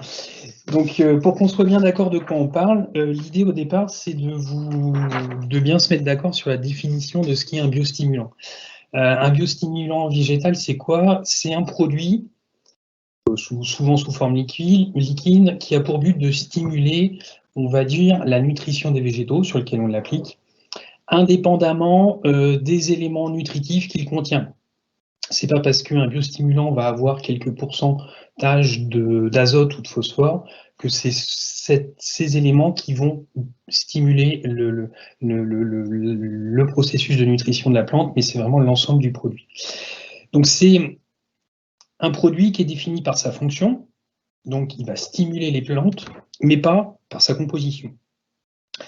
Les objectifs de ces produits sont, quand on résume un petit peu ce qu'on peut attendre de ce type de produit et ce qui est mis en avant, c'est améliorer l'efficacité d'utilisation des éléments nutritifs, éventuellement améliorer la tolérance au stress abiotique, améliorer les caractéristiques qualitatives de la production, pourquoi pas améliorer les teneurs en protéines sur des produits appliqués en fin de cycle, et améliorer tout ce qui est disponibilité des éléments nutritifs du sol et de la rhizosphère, comme par exemple le phosphore. Alors d'un point de vue réglementaire, ces produits donc, ont des homologations délivrées par l'ANSES, donc avec des AMM, qui sont différentes des produits phytosanitaires, bien sûr. Ce sont des AMM qui vont se rapprocher des matières fertilisantes ou des supports de culture. Alors, il faut dire que jusqu'à aujourd'hui, il y a un petit peu de flou on va dire, d'un point de vue homologation de ces produits. Et depuis maintenant 2019, il y a un projet de décret au niveau européen avec une déclinaison française, évidemment, qui devrait entrer en vigueur en juillet 2022. L'idée, c'est d'harmoniser, de normaliser tous ces produits et d'harmoniser donc ce marché des biostimulants. Donc, ce qu'on vous propose avec Chloé, c'est donc dans un premier temps d'aborder la partie biostimulant sur maïs et ceux appliqués en traitement de semences. Donc, ce qu'on peut attendre des traitements de semences, ce sont les revendications, on va dire, les allégations des différents produits que l'on peut retrouver globalement sur les étiquettes. Les allégations sont pour la partie aérienne des levées plus rapides, des levées plus homogènes, une augmentation de la vigueur, une augmentation de la surface foliaire, une meilleure croissance de la planture. Pour ce qui est partie, on va dire plutôt racinaire, c'est une augmentation du développement racinaire, du coup une amélioration de l'absorption en phosphore et de sa disponibilité, favoriser les mycorhizes, améliorer l'absorption des nutriments, également des aspects sur se protéger contre les stress abiotiques, sécheresse, forte température, optimiser la photosynthèse. Donc que des allégations qui tournent autour du boost, on va dire, de la plante. Côté rendement, là on trouve un peu moins de lignes. On a des termes qui tournent autour de améliorer le potentiel de rendement, sécurise le rendement. Mais on voit rarement améliore le rendement. Donc en termes de produits qu'on a pu tester, on va dire, différents produits. Alors, tous les produits biostimulants peuvent se résumer sur cette diapositive. Vous avez en haut à gauche, en jaune, on peut avoir des composés organiques simples. Donc, ça peut être des acides aminés, des lipides, des glucides, donc des choses assez organiques mais simples de composition. On va retrouver évidemment tout ce qui est extrait de végétaux et d'algues. On va retrouver également des micro-organismes, bactéries, champignons. Également des substances minérales non nutritives. Donc ça peut être par exemple du calcium dans certains produits.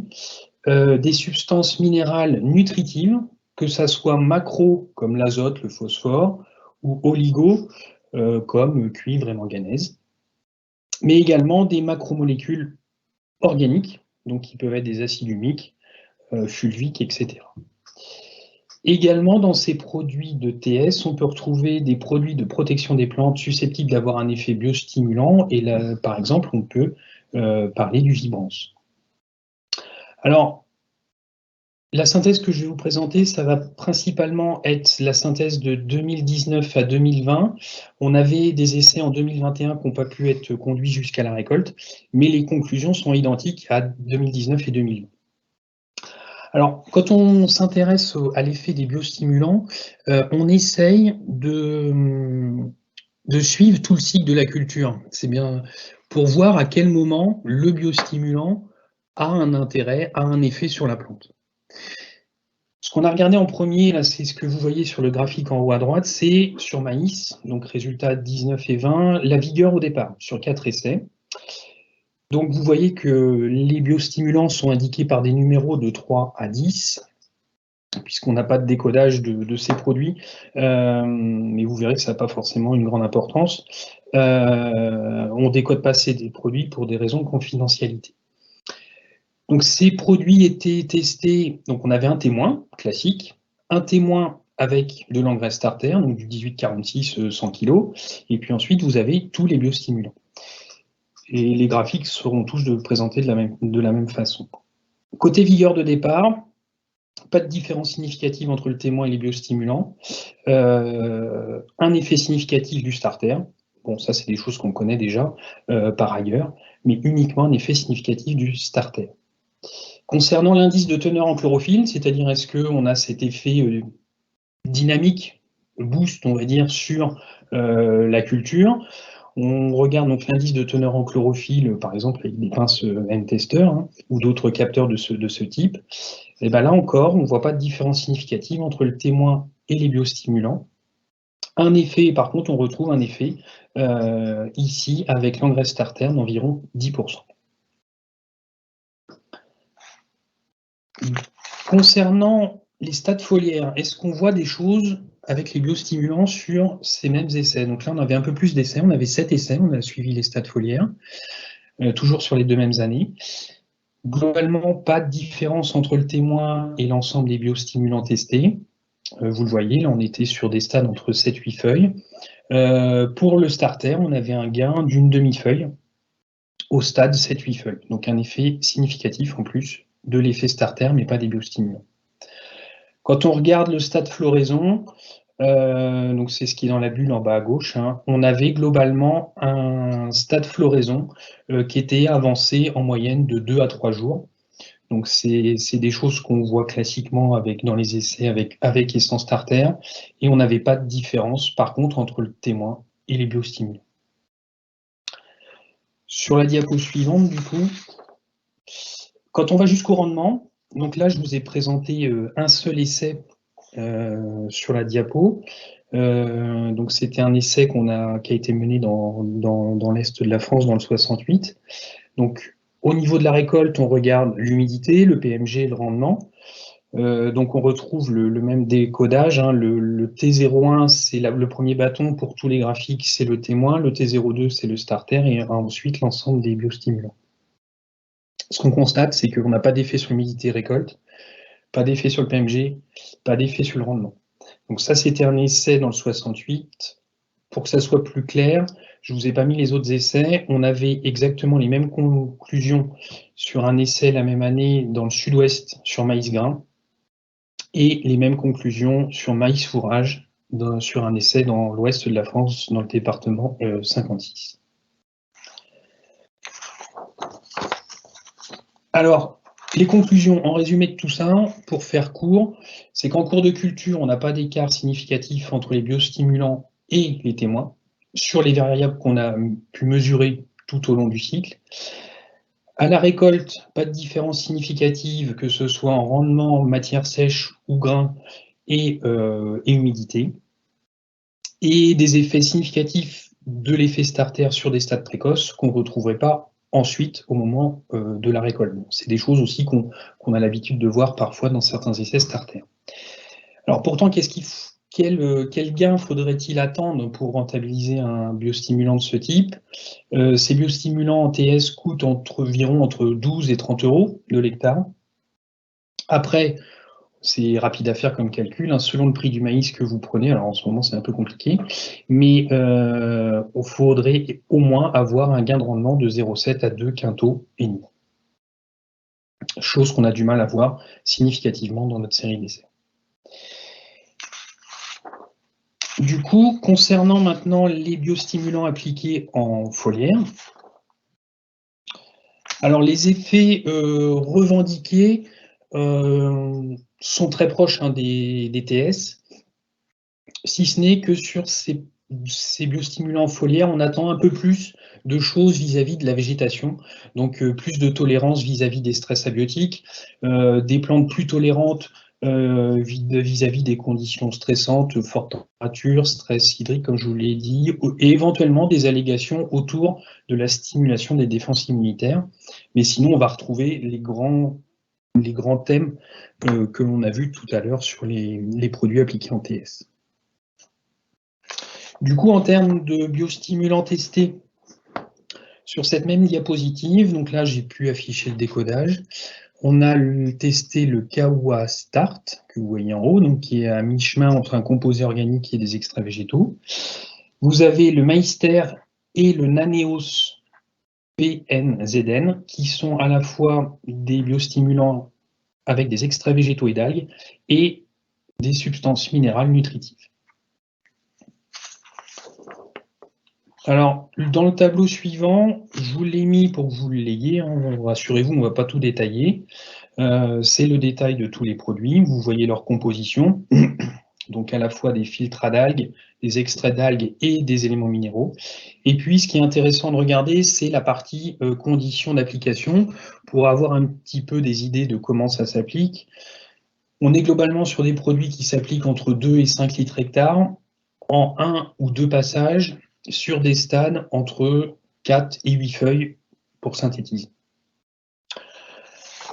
En termes de résultats, du coup, sur le graphique suivant, ce que l'on a testé dans nos essais entre 2019 et 2021, donc on a testé ces 3 biostimulants comparés aux témoins, avec ou sans fertilisation starter. Alors vous voyez que sur les essais 2019-2020, avec ou sans starter, on n'avait pas de différence significative entre le témoin et ces 3 produits. Par contre, l'année 2021, dans un essai, était très favorable au Meister, donc avec un gain de 13 quintaux qui était significatif d'un point de vue statistique. Les autres biostimulants n'avaient pas de différence statistique avec le témoin. Alors, quand on a vu ce résultat avec le Meister, on a regardé un petit peu en historique sur la diapo suivante, Aurélie, s'il te plaît. Merci. Le Meister, c'est un produit qu'on connaît maintenant depuis 2012. Donc on est retourné dans nos bases de données et faire une synthèse un peu plus solide sur ce produit parce qu'on voyait un intérêt particulier. Donc comme vous pouvez le voir en bas, on a pu récupérer 11 essais sur cette période, donc 4 essais en maïs fourrage, 7 essais en maïs grain. Sur la gauche, vous voyez donc le rendement en fourrage du témoin non traité en fonction du témoin avec Meister, avec et sans starter. Alors en termes de résultats, avec starter, on constate un gain d'une demi-tonne de matière sèche, qui est non significative, parce qu'on avait beaucoup de variabilité dans ces modalités. Sans starter, on a des choses significatives avec 300 kg, on va dire, de matière sèche supplémentaire. Côté maïs grain, donc côté droit du graphique, toujours comparaison témoin-témoin avec Meister. Avec situation, on avait de l'apport de starter, on avait plus 3 quintaux, 1, c'était significatif.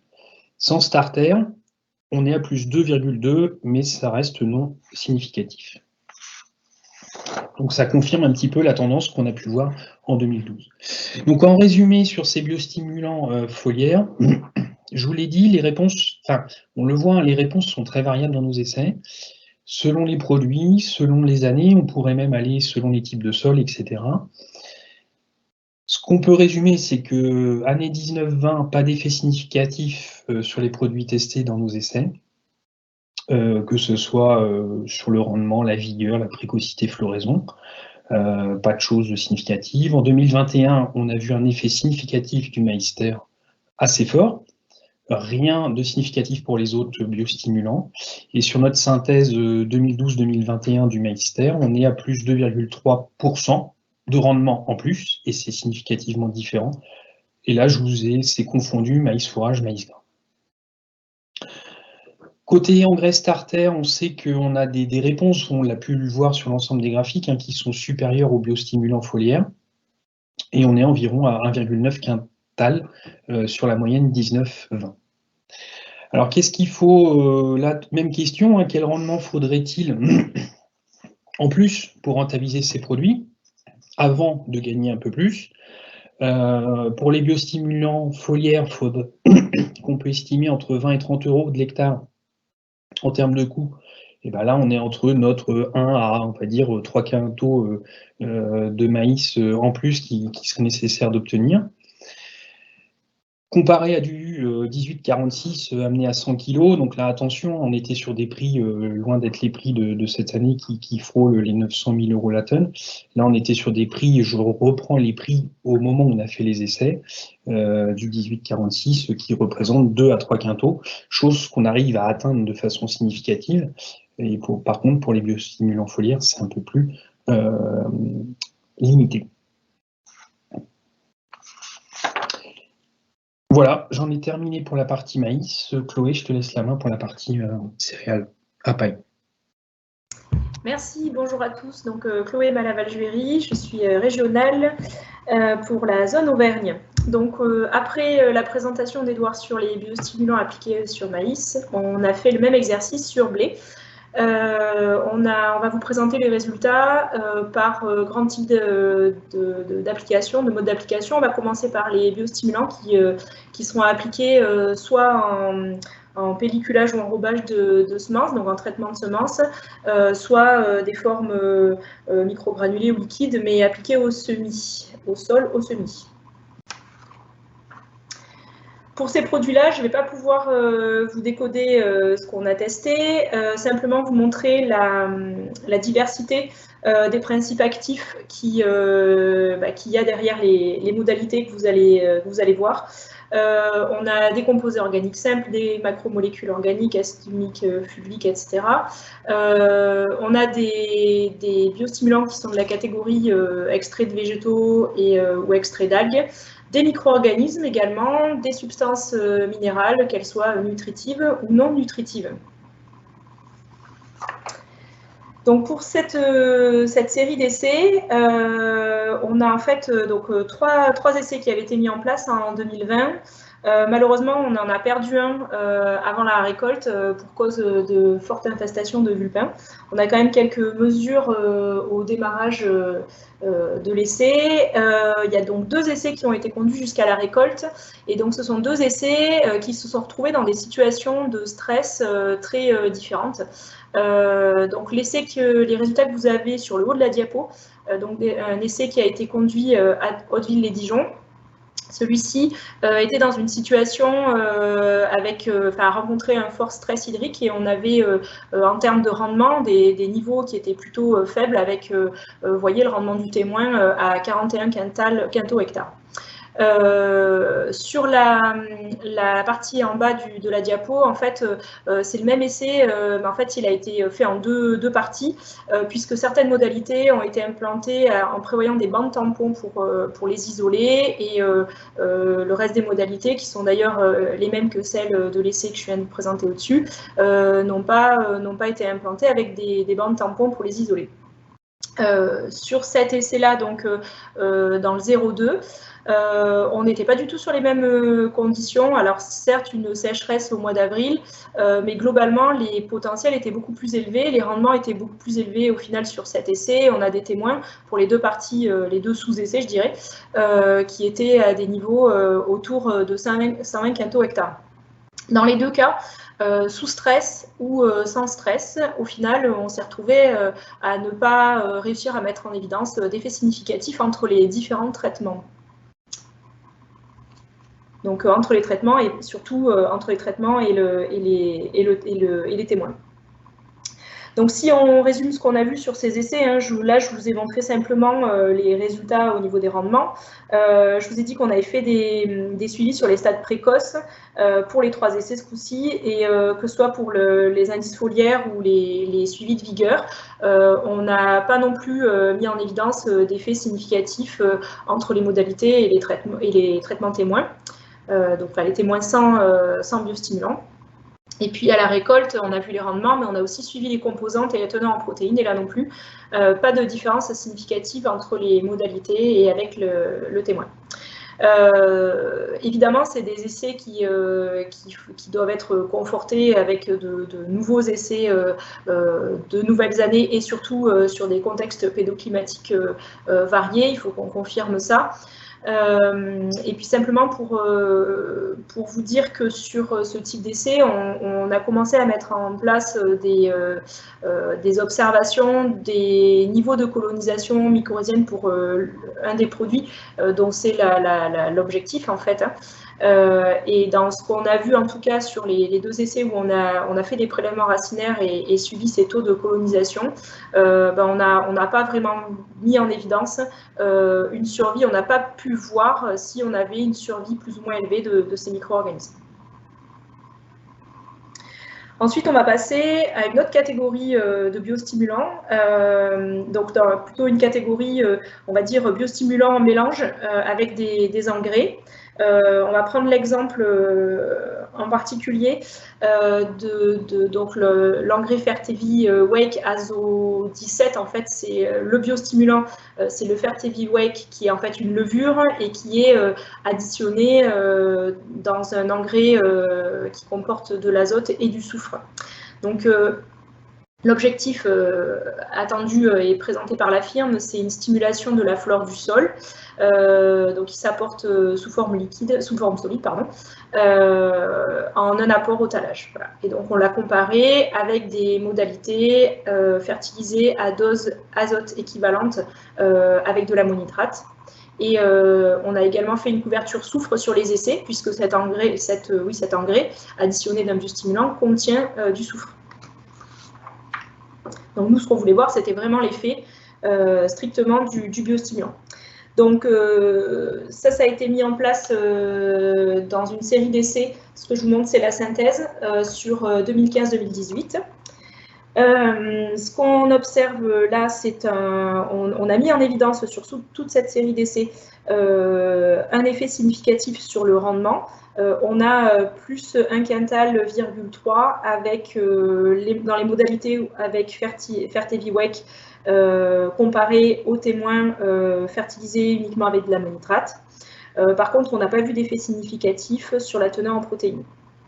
Alors en synthèse, ce qu'on peut dire globalement, c'est que donc on a observé cet effet positif. Il faut souligner qu'il est plutôt visible dans les situations avec des sols où on était avec des sols riches en matière organique, avec une restitution des résidus du précédent ou en légère surfertilisation. Et vis-à-vis de cet aspect minéralisation de l'azote, de l'azote provenant de la matière organique, c'est assez cohérent avec ce qui est présenté, ce qui est revendiqué par le produit, puisqu'il est censé avoir une action d'amélioration de la dégradation des matières organiques. Après, ce qui est intéressant de regarder, c'est l'exercice, vous avez vu, qu'on a fait pour toutes les catégories de biostimulants. Ce qui est intéressant de regarder, c'est d'un point de vue rentabilité, quel gain de rendement on doit attendre avec l'utilisation de ce type de biostimulant pour rentabiliser le surcoût lié à l'engrais avec biostimulant et éventuellement s'il y a des apports supplémentaires à prévoir, les apports supplémentaires. Bon, là, en fait, c'était vraiment mis en vis-à-vis d'un apport avec de l'ammonitrate. Simplement, retenez que pour ce gain de rendement moyen qu'on a observé d'un quintal, 3, l'engrais avec biostimulant reste rentable tant qu'il ne dépasse pas le coût de l'ammonitrate de 34 centimes à 52 centimes l'unité d'azote. Voilà. Et donc là, les petits calculs qu'on a fait, c'est en faisant varier le prix de vente du blé de 130 à 200 € tonne. Évidemment, on pourrait refaire l'exercice avec les conditions de cette année. On a préféré le faire avec la moyenne de dernières années. Voilà. Et puis, bien sûr, on a essayé d'isoler l'effet biostimulant et l'effet azote. Et on a, du coup, l'effet soufre. On a considéré que l'unité de soufre coûtait la même chose pour les deux modalités, le témoin et la modalité avec le Fertevi Wake.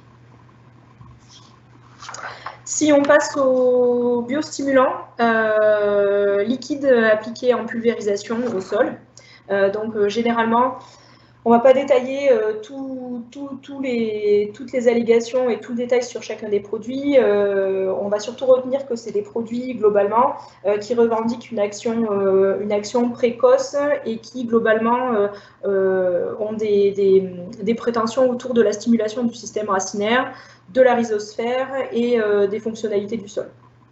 Voilà, donc ça, c'est une série d'expérimentations qui a été conduite avec les partenaires du réseau R2E. Alors, on est passé vite, mais simplement pour dire que là aussi, on a des compositions qui sont assez variées entre les différents produits qu'on a testés. Il y a des champignons, des bactéries, des éléments minéraux, des oligo-éléments, etc. Donc, vous avez l'ensemble des résultats pour les différents biostimulants qui sont présentés là. À gauche, rendement, à droite, protéines. Et vous voyez que dans cette série d'essais, aucun effet significatif n'a été mis en évidence, que ce soit sur le rendement ou sur la protéine, entre les modalités avec biostimulant par rapport aux modalités témoins. un indicateur qu'on a regardé dans ces essais et où là, on a une réponse de 2 des biostimulants testés. C'est le CAU, donc le CAU, on l'a vu en début de présentation, hein, c'est le coefficient apparent d'utilisation de l'azote. C'est un indicateur de la part d'azote des engrais apportés qui a été véritablement absorbé par les plantes. Et on voit que pour 2 modalités, les 2 biostimulants Fertiactive Starter et Free 100, on a une amélioration de ce CAU. Voilà, donc ça, en gros, ça montrerait une meilleure capacité d'absorption de l'azote qui provient des engrais pour les situations où on a eu une application de ces biostimulants. Voilà. Là aussi, bon, la synthèse, on vient de voir, hein, il n'y a que sur cet indicateur CAU qu'on a une réponse pour l'instant sur ces essais. Là aussi, on va s'intéresser au seuil de rentabilité. Les gains moyens de rendement qu'on a pu observer, même s'ils n'étaient pas significatifs, on peut quand même donner l'ordre de grandeur, c'était entre 1 quintal et 2 quintaux. Globalement, pour un prix de vente du blé autour de 200 € tonne, avec de telles efficacités, le surcoût de l'application de biostimulant ne doit pas dépasser 20 € hectare si on est sur une hypothèse d'un gain de rendement d'un quintal et 40 € hectare pour un gain de 2 quintaux. Ça vous donne quelques indications économiques. Et puis pour finir, on va parler des biostimulants appliqués en foliaire, donc là aussi sous forme liquide. Là, je peux vous détailler les noms des produits. On a aussi pratiquement toutes les catégories de substances actives, de principes actifs qui seront représentés, des composés organiques simples, des extraits de végétaux, d'algues, des micro-organismes, etc., des substances nutritives et minérales. Voilà, donc si on regarde un peu plus près les allégations et les conditions d'application prévues pour ces produits, globalement on va plutôt retrouver, hein, c'est un peu comme sur le maïs, hein, sur ces engrais plutôt, sur ces biostimulants plutôt foliaires, on va plutôt retrouver des allégations concernant la croissance des plantes, leur tolérance au stress, notamment au stress abiotique, climatique. Et puis alors là, la particularité, c'est que sur certains de ces produits, on attend aussi une meilleure reprise ou une meilleure tolérance suite à des problèmes de phytotoxicité. Donc voilà, là vous avez donc le détail pour le Kaishi, le Shigeki, l'Agrioptime Sunset, et puis également on a testé l'additif GoActive. Voilà également qui a comme effet attendu de stimuler la croissance et une meilleure assimilation des éléments nutritifs. Donc si on regarde ce que ça donne, là aussi on est sur un réseau on est sur des essais qui ont été conduits par le réseau R2E, donc avec nos partenaires de ce réseau. On va regarder les produits les uns après les autres. On n'a pas le même nombre d'essais, le même nombre d'années sur chacun des produits, donc c'est pour ça qu'on va les regarder les uns après les autres. Si donc on regarde l'Agrioptime en termes de rendement sur des essais entre 2018 et 2020, on n'a pas pu mettre en évidence d'effets significatifs sur le rendement par rapport aux témoins, pas non plus d'effets significatifs mis en évidence d'un point de vue protéines. C'est la même chose pour le produit biostimulant Kaishi que vous avez sur la diapo suivante. Alors là, on a même mis en évidence les essais, les situations pour lesquelles on était en déficit hydrique et puis les essais pour lesquels on était en situation de phytotoxicité herbicide plus ou moins provoquée. Mais malgré tout, sur ces essais comme sur les autres, on n'a pas pu mettre en évidence d'effets significatifs. Donc là, on avait des essais, on avait 9 essais entre 2019 et 2021. C'est la même chose pour le biostimulant Shigeki. Pas d'effet significatif mis en évidence sur le rendement, pas d'effet significatif mis en évidence sur la teneur en protéines, entre modalité avec biostim et témoin. Et par contre, sur les essais, avec les essais sur donc avec GoActive, l'additif GoActive, donc là on bénéficie de beaucoup plus d'essais, on a 23 essais. toujours dans un cadre partenarial. On a 23 essais entre 2013 et 2020, et là, avec 23 essais, on a un effet d'1 quintal,2 qui peut être mis en évidence et qui est significatif. Donc comme quoi, on a vraiment, on y reviendra dans la conclusion, mais on a vraiment des effets qui sont très fins à mettre en œuvre, à mettre en évidence, pardon, et dans des situations d'essai où on peut avoir des variabilités autour des moyennes qui peuvent être importantes. Donc c'est vrai que et c'est assez général par rapport à l'ensemble des biostimulants, il nous faut en général un grand nombre d'essais pour arriver à mettre en évidence des gains de rendement quand il y en a, et surtout la significativité de ces observations.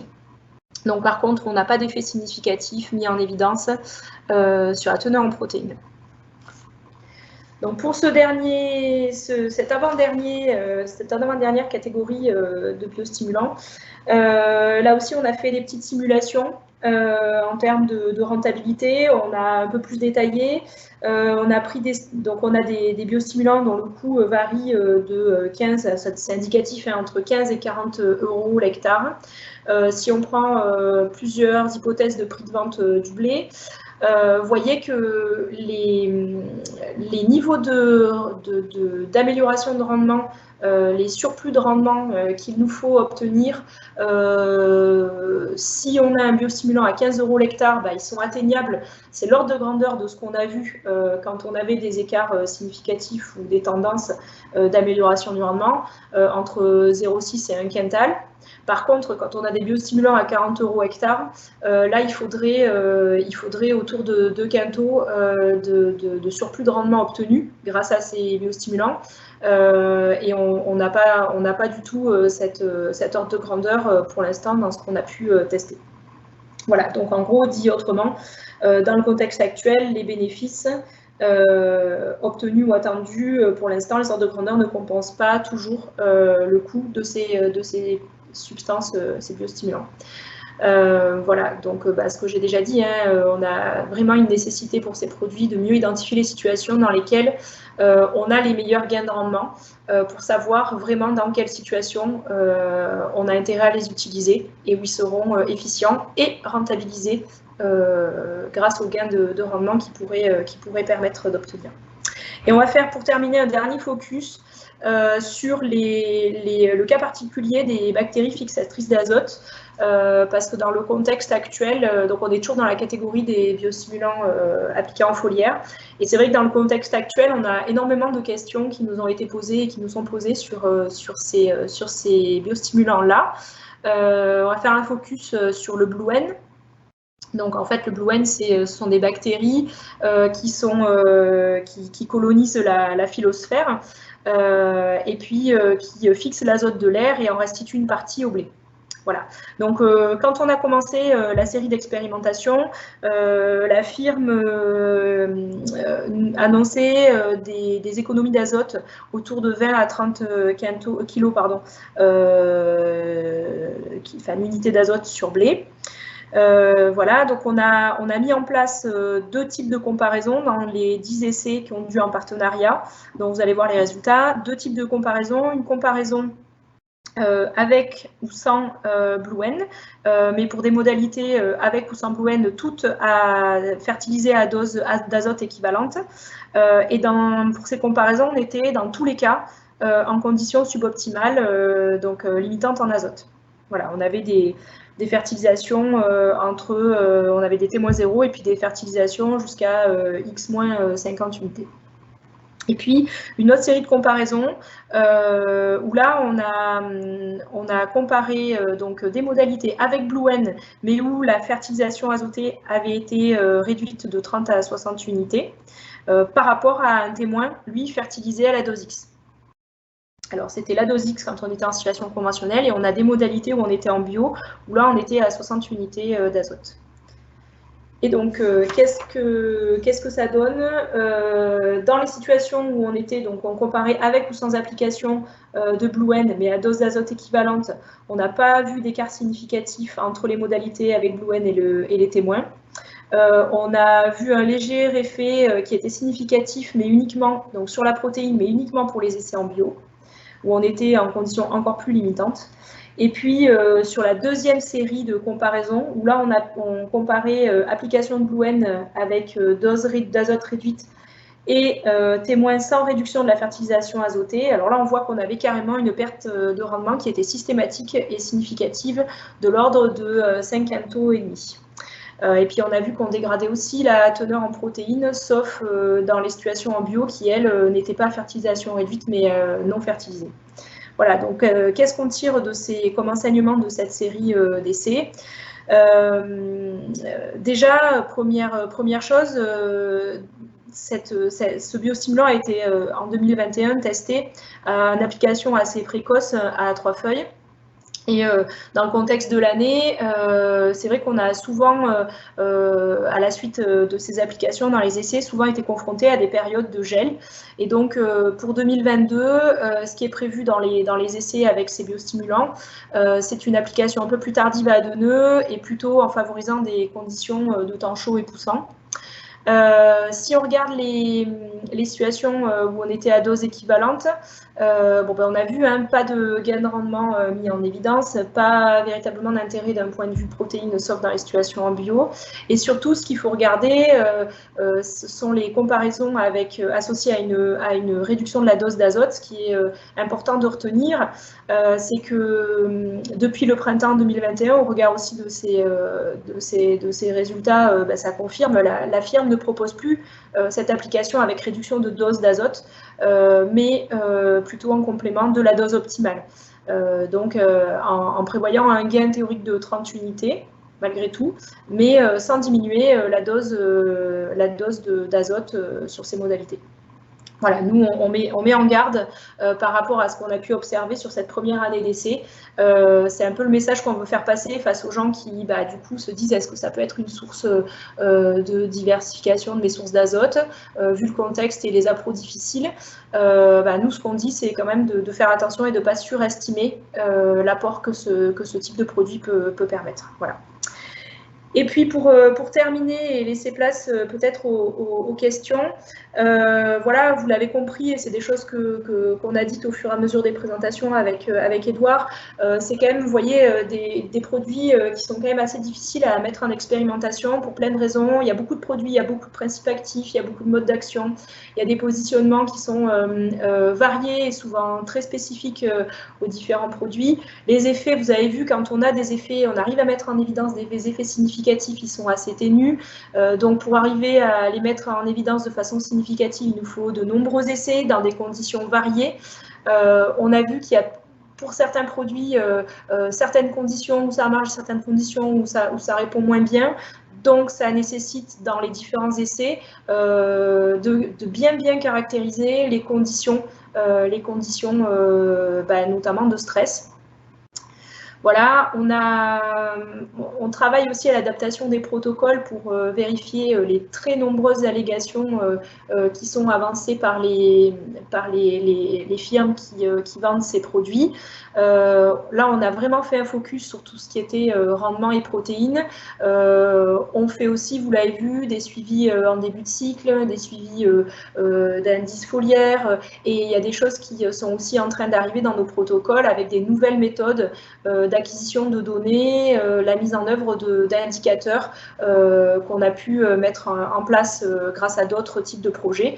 Voilà, l'idée, c'est vraiment d'arriver à bien cerner le fonctionnement de ces produits. Voilà, et pour vous dire que on continue la compilation de résultats, le screening, les essais, parce que voilà, nous aussi, on aimerait bien trouver un jour des alternatives aux engrais